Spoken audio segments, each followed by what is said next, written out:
reasons. Some bullied kids, others did other things to kids. In some cases, people didn't even deserve to be banned at all, but the ban hammer has no mercy. Austin Jones, known online as OsDudePro, was a vlogger who started posting to YouTube in 2000.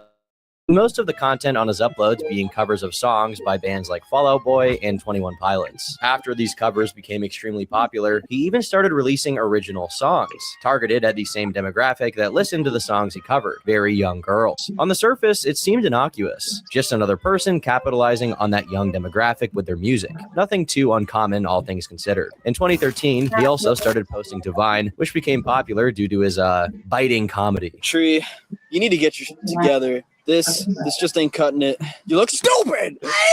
But it turns out Austin had a much darker reason for trying to become popular with teenage girls. At some point during the year of our Lord, 2010, when he would have been 17 to 18 years old, he presumably took a stroll through his follower list, picked whichever ones were the most to his liking, and took to their DMs to make a most inappropriate request. Specifically, he asked for twerking videos, and due to being starstruck and very young, many girls went along with it. I don't think it's possible to know how many girls got this message and just didn't reply, but it's clear that he targeted multiple girls at once, showing he wasn't even trying to be cautious about how he did it. However, the girls he was trying to groom into doing this were so young that they didn't even know how to twerk, but that was no biggie for Austin since he just showed them how to do it. So this is what you do. You stand your legs apart, you bend your legs, and then you arch your back, and you don't have to do it faster. So it's like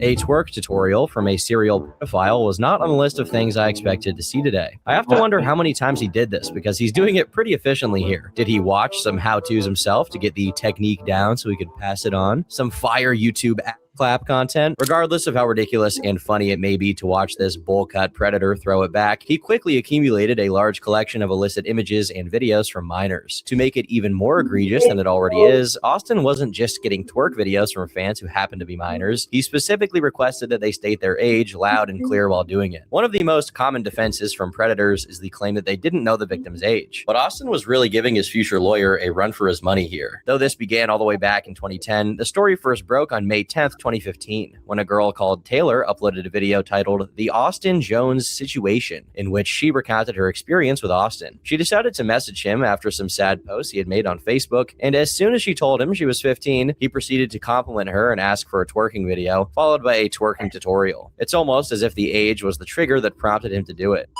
Hey you may be in danger. The United Healthcare CEO says maybe a third of citizens were affected by a recent hack. A massive AT&T data breach affected 73 million customers. Oh, you like concerts, buddy? 500 million people's user data was just breached through a Ticketmaster hack. Your information could be at risk. Who's gonna save you now, buddy? I thought I was safe. It turns out my data may be breached. It's almost over. Please don't let them find it. But I can help with today's sponsor, Aura. Data brokers are making a fortune selling your information to robocallers. Hey man, just leave me alone. Spammers and others who want to learn about you. Aura can identify data brokers who are exposing your info right now and submit opt-out requests on your behalf. You don't even have to do anything. Data brokers are legally required to remove your info if you ask them to, but it can be very confusing to figure out how. How do I submit an opt-out request? Never ask that question ever again with Aura, because they'll handle it all for you. Thank you. It also has so much more. It's an all-in-one app with parental controls, antivirus, a VPN, password management, identity theft insurance, and more. If you're tired of picking up the phone to robo scammers to the point you don't even want to use it, then Aura is for you. Stop data brokers in their tracks from exposing your personal information. Go to my sponsor, aura.com/turkeytom for a 14-day free trial to see how much of your personal data is being sold. What's that? Your data is safe now? Oh, thank me later. In her video, Taylor pointed out that he never actually said her name in the video, suggesting that it had already been made beforehand, probably sent to some previous victim. Still, she refused to send anything due to being insecure about how she looked, among other reasons, prompting Austin to stop responding altogether, making it clear that his one and only interest was sexual. Eventually, Taylor told the story to some guy she met on Twitter who disliked Austin but for other reasons, and this person, who went unnamed in her video, decided to post it. This eventually caught Austin's attention, and he engaged with it, not to apologize or anything, but to claim that the incident had been caused by him taking antidepressants. This is like when Vito from The Sopranos got caught in a gay club with a guy and tried to claim that it was his heart medication that made him do it. Your Honor, I'm not gay, but I was watching a lot of Skibbity Toilet at the time. Austin proceeded to threaten to sue the guy who posted this stuff to Twitter on the grounds of slander, despite the accusations being verifiably true. Given Austin started doing this in 2010, and this video came out in 2015, this is probably not the first time he's threatened to sue people to keep his business on the low. The person on Twitter that Taylor might have been referencing in her video may be a YouTuber called DFizzy, who was spearheading the efforts on Twitter to expose Austin as a predator. But these efforts didn't yield anything of note besides Austin claiming he asked for twerk videos because he thought they were funny, and a classic YouTuber-style apology sent in private to one of his victims. You know what? I just actually really do think you're pretty, and I just wanted to make you feel special. And I'm sorry you're mad at me.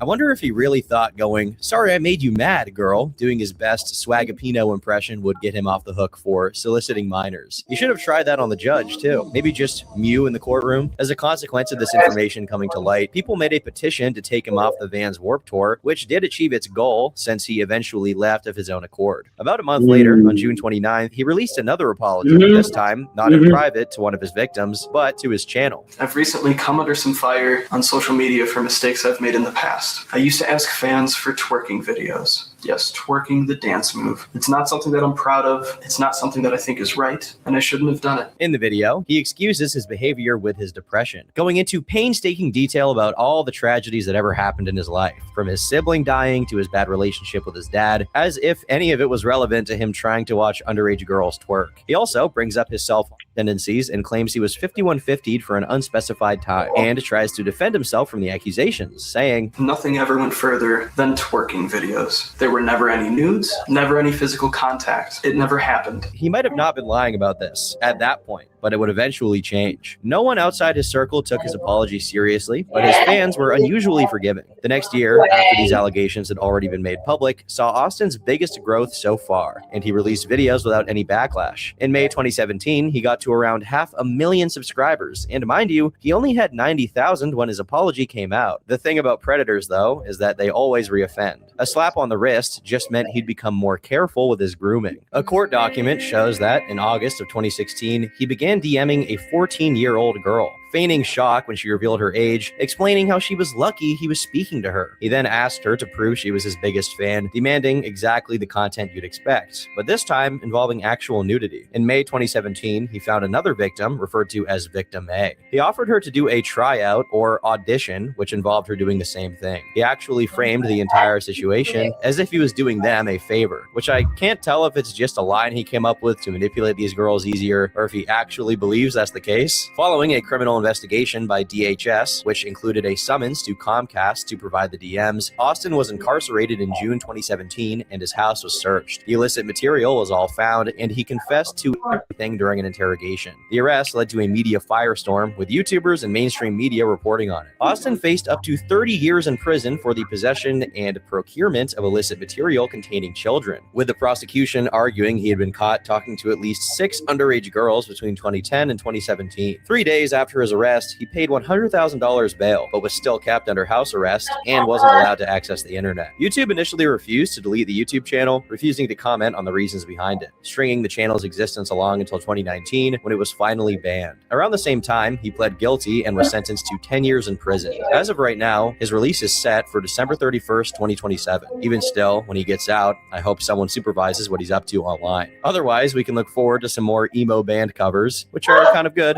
and twerk tutorials, which are, you know, he's a pedophile. At first glance, 8 Passengers was just like any other family YouTube channel. Created in 2013 by Ruby Frank, a mother of 6, the channel began as an attempt to slow down time as she realized her oldest was going to be 18 soon. It just so happened that this wholesome family project for extremely profitable YouTube content. The very first video posted was a gender reveal party for their then unborn child, and once the baby was born, it was shown in a video right out of the womb. Rarely does someone with that large a family have the time and patience to regularly turn their life into content, so it's not surprising that 8 Passengers became one of the largest channels of its genre. By 2021, it had gained over 2 million subscribers, getting over 40 million views a month at the peak of its popularity. However, this success didn't come without some trouble. Over the years, fans began noticing some problems problematic behaviors from Ruby, such as filming her kids even when they expressly asked her not to. This raised questions concerning the privacy of Ruby's kids, along with their ability to consent to being filmed in the first place. But that was just the tip of the iceberg. Since the channel is deleted, it's impossible to personally verify it, but it was claimed that the comment sections were full of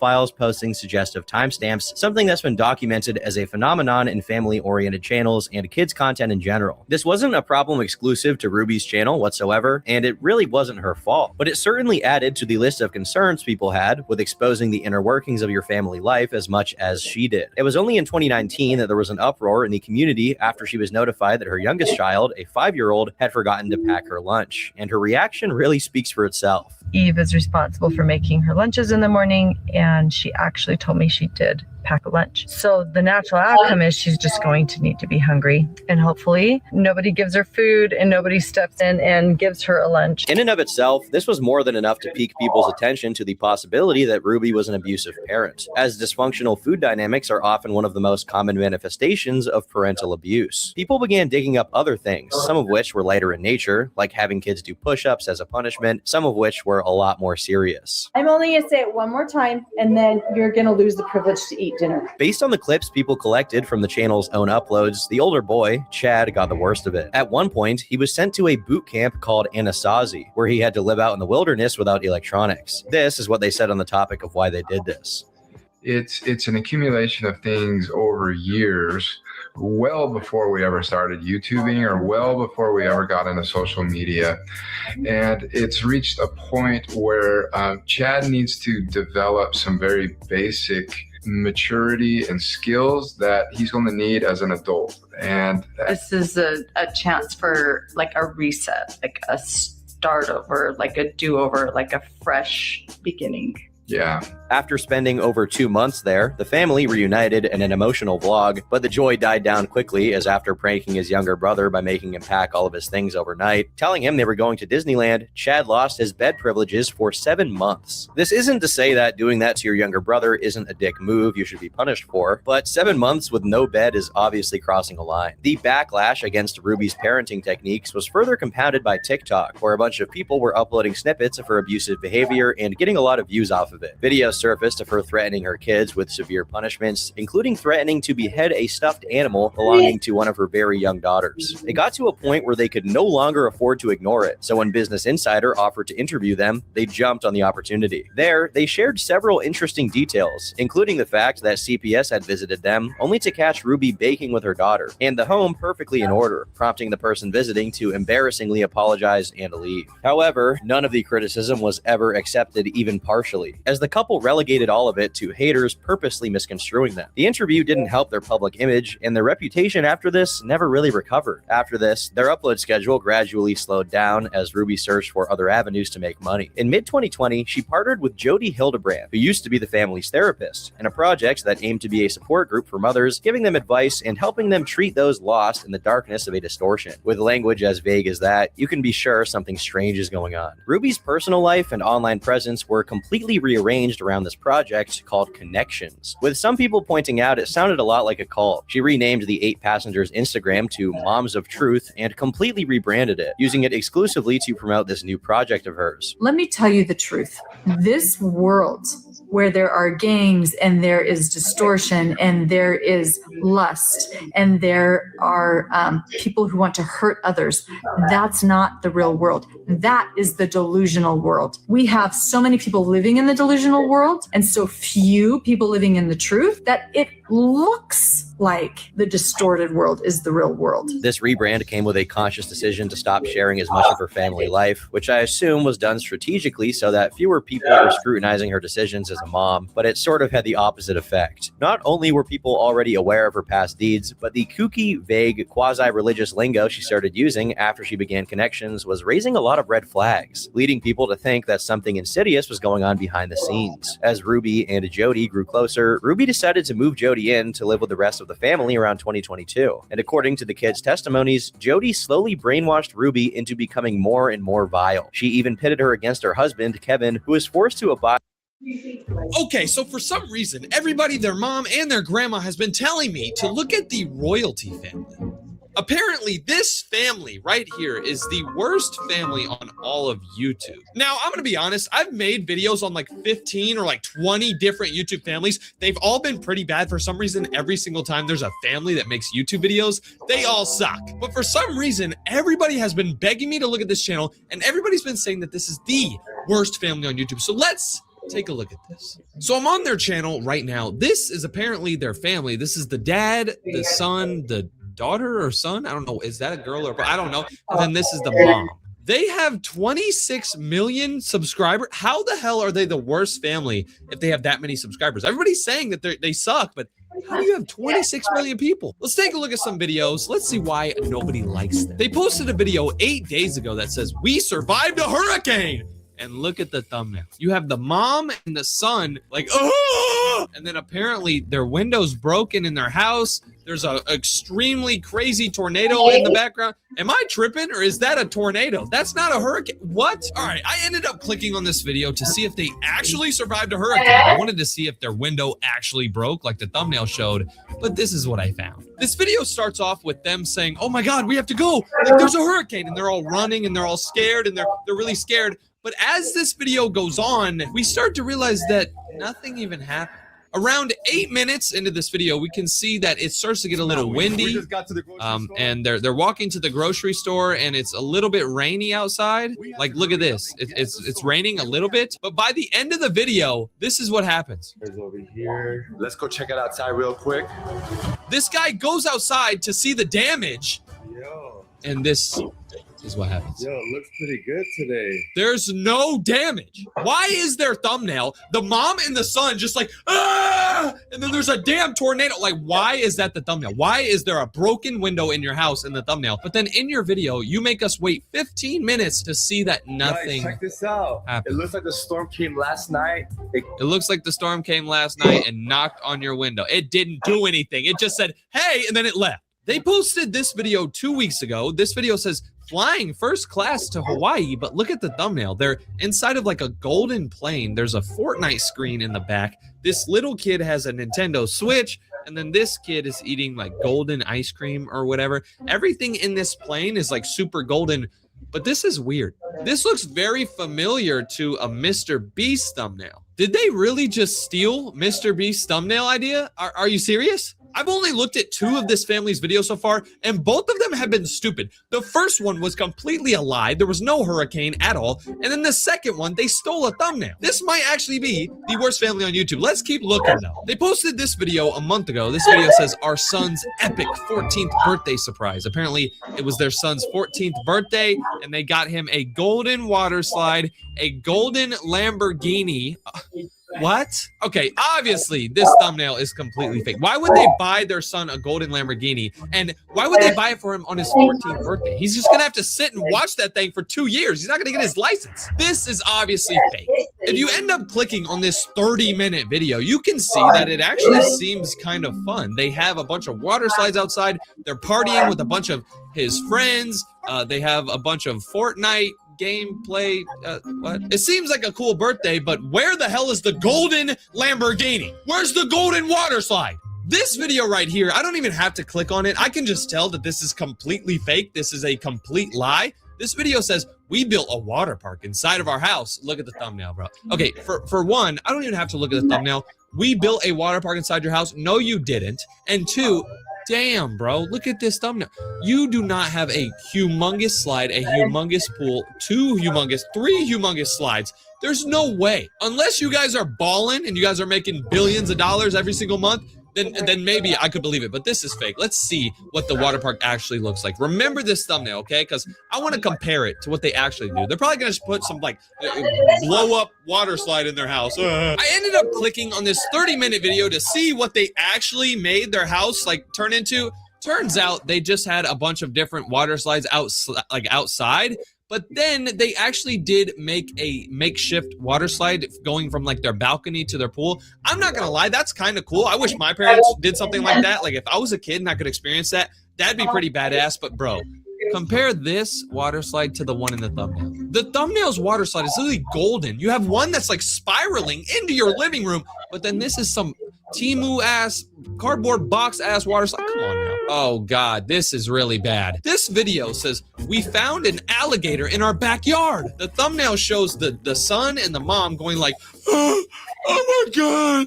And then you have an alligator just sitting right there. That is such bad Photoshop. Normally, all of their thumbnails look pretty realistic. Like this looks realistic. That looks pretty realistic. But this, wait, what the hell? This video is 52 minutes long. 52 minutes? You're telling me I have to watch a 52-minute video just to find out if you guys are lying about an alligator or not? All right, I'm gonna skip through this thing. 7 minutes into this video, they actually show a real alligator in their front yard. Look at this. They're trying to like capture it or whatever. Apparently one of their friends brought over an alligator. They have like a friend that's like a pest guy or whatever. He like has a bunch of alligators. I don't really know what the name of someone is, like a zookeeper or something. That's not the right word, dummy. Anyway, one of their friends has like a bunch of alligators. He brought over an alligator for this video, but then they show it for like a couple of minutes and then they give up. They show it for like 2 minutes and then they just do other things the whole rest of the video. They start messing around with tarantulas in this video. They start messing around with dogs and stuff, like snakes, stuff like that. This is weird. This is a 50-minute video where they claim that they found an alligator in their backyard and the mom and son are like, ah! But actually, they didn't find an alligator in their backyard. They called up their friend to bring his alligator.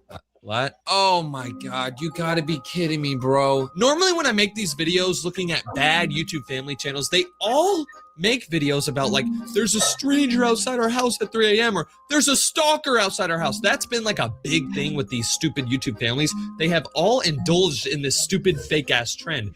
Well, guess what? The Royalty family made their own version of this. They posted a video 11 months ago that says, somebody is outside our home at 3 a.m. Look at the thumbnail. We have the son and the mom like crying. The son's like, ah! And then the mom's like, no. And then there's a guy in the background like trying to break into their house. This is so fake. Like, I don't even have to click on this video to prove to you that it's fake. Why would you make a video about somebody trying to break into your house? Like, why would you have them pose? Like, if somebody was actually breaking into your house, like about to capture your son and your wife, why would you like be like, oh, hold on, get in the picture for the thumbnail. Hold on, he's about to kill you guys, but hold on, let me just get a picture for the thumbnail real quick. Oh. I'm gonna click on this video anyway, just to prove to everybody that this is obviously faked. For the first like 10 minutes of this video, they're running around the house saying, I swear I saw somebody outside, I saw somebody, and then finally, they show the person that's outside their house, and look at this. It's happening at the same time. The dog starts looking out of the window, and then look. What the hell? That's the person that's outside your house at 3 a.m.? Now, this is obviously not like a random stranger who's like stalking them. This is obviously like this guy's friend or something. Open it, babe. What are you doing? Open it. This video gets even stupider when you get to the end of the video. Look at this. This guy starts walking up on their porch, like walking up their driveway, like, I'm gonna come get you guys. And they all end up getting in the car for some reason. Like, why would you get in the car? Now that they're all in the car, this creepy guy walks up. Yeah, but the good thing about rounds is getting ready to smell them.